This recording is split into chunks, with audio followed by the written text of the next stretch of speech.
kalau nak tegur tak apa sebenarnya. Sebab aku pun nak pindah dah.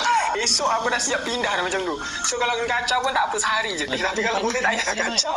So tak apalah bagi dah dulu. Tapi kalau ingat, kalau macam ada benda-benda, akan diam je sebenarnya. Akan diam sahaja. Kita dah buat rakam.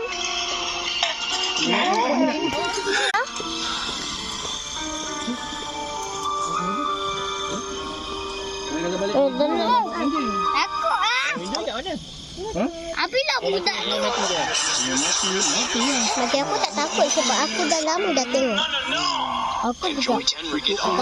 Hai guys, selamat datang ke channel Marissa ML. Okay, jangan lupa like, subscribe, share, komen, share video ni. Macam biasa, part 3. Macam biasalah waktu malam pukul 10.01. Ya, dekat homestay lagi. Ni kawan kita. Ada apa? Kita pun dah ambil nama Roblox ni. Nanti kita tunjukkan ya. Aku pula nak naik ke atas sebab aku tak tengok lagi apa nama benda yang ada atas atap rumah aku sendiri. Afan orang pertama yang tengok apa benda yang ada dekat atas atap rumah aku. So sekarang giliran aku pula. So guys, sekarang ni giliran aku pula untuk naik ke atas. Okey, kita tengok cerita tu. Kan? Tak apalah, jom kita naik ke atas. So, sekejap bagi aku naik dulu. Bila? Aku takut sebenarnya. Lepas ni kita tengok macam inilah. Macam ini pun cerita. Jumpa dekat belakang tu. Belakang tak?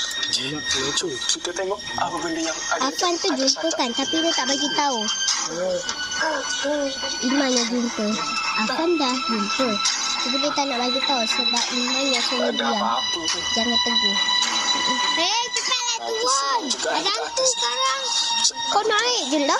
Naik ke Wih, tak ada apa pun kat atas ni. Aku ingatkan seram lah sangat. Tapi, benda apa yang aku dengar? Belakang tu. Wah, tengok belakang tu. Wih, Iman pakai filter. Jangan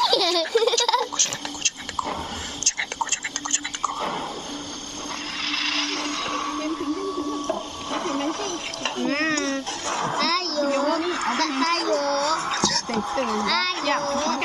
Ayo.